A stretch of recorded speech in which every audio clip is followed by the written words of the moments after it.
Bonjour. Au rétroviseur du quotidien avec Chérifa. Aujourd'hui, je vais vous entretenir du jour où tout a changé. Jour où l'urgence a été transcodée en sécurité. Ou plutôt, la sécurité transcodée en urgence. Assez cossu comme sujet, vous en conviendrez. Mais revenons aux significations étymologiques. L'urgence étant la nécessité d'agir vite. La sécurité étant la situation dans laquelle on se sent à l'abri du danger, donc rassuré et jouissant d'une sécurité certaine. Or, aujourd'hui, l'apocalypse Covid-19 n'a pas été correctement pressentie malgré les prémices de l'année 2019. La catastrophe semblait et paraissait loin derrière nous. Mais il nous faut des catastrophes historiques avec leurs leçons pour réagir, pour mobiliser les consciences et surtout la conscience morale qui, loin du profit, est nécessaire et qui doit prédominer et non bâtir l'architecture de l'oppression sous couvert de la sécurité. Cette urgence a remis au premier plan la priorité qui doit être accordée aux moyens d'existence, à savoir l'alimentation, la santé, le logement, l'environnement, la culture, les loisirs. Donc, la priorité à la justice sociale.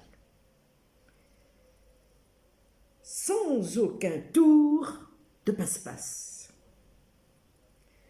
Donc, dans la netteté, dans la lumière, aux antipodes de l'irréel, du leurre, du mirage magique, de la manipulation des termes, des adresses sociopolitiques. Et, en matière d'éclat et de transparence, je vous invite à m'accompagner dans un périple rétrospectif au musée du Bardo. Au musée du Bardo. Son espace, sa blancheur,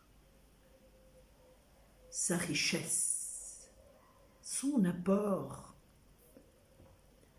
Musée qu'offre du plus grand nombre de mosaïques dans le monde, écrin des plus belles et des plus célèbres pièces réalisées par l'homme dans l'expression de son quotidien, écriture artistique, environnementale et sociale, relatant un vécu parfois également tourmenté. Et parmi l'un de ces chefs-d'œuvre vient à mon esprit la mosaïque tableau qui, remarquable par sa superficie, Poséidon, dieu de la mer chez les Grecs, Neptune chez les Romains. Donc Poséidon, déifié, avec sur sa tête sa couronne de serpent de mer, auréolant une chevelure en cascade sur ses athlétiques épaules. Poséidon, Neptune, maître du monde bleu. Mais voilà que subitement, voilà qu'à mes yeux, une autre figure prend la place de Poséidon, dotée de ses attributs. Couronne, trident, char et chevaux.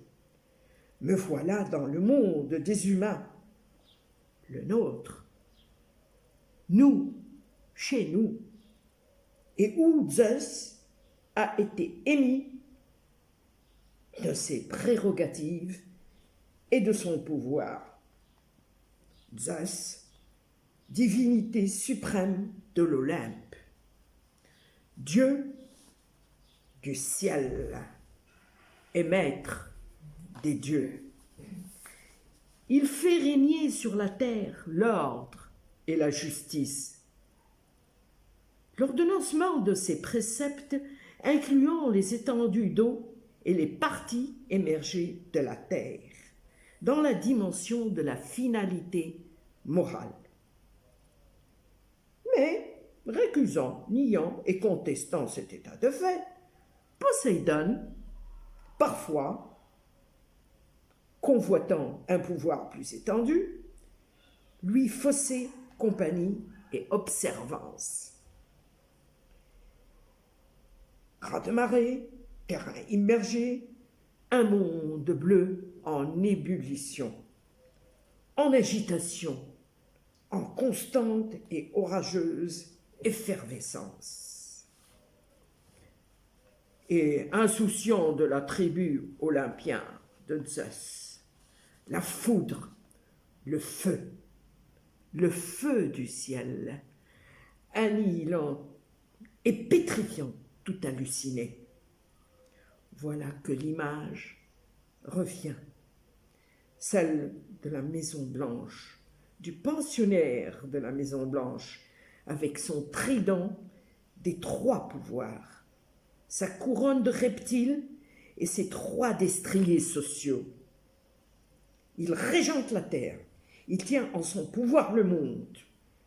Son orgueil, sa suffisance, son insolence et son outrecuidance ourlant un odieux, immonde et repoussant individualisme. Égoïsme excluant même le feu du ciel, celui de l'évidence, celui de l'objectif moral. Objectif moral du programme de la voie de l'équité déployé à partir d'Olympie, sous la sage, sensée et circonspecte vigilance de Zeus. Aux mosaïques du bardo, merci pour cet enseignement inaltérable de l'enjeu réel de la gouvernance, bien loin de la prestidigitation, de l'illusion chimérique sur fond de réalité tragique actuelle. À vous tous également, merci de me suivre.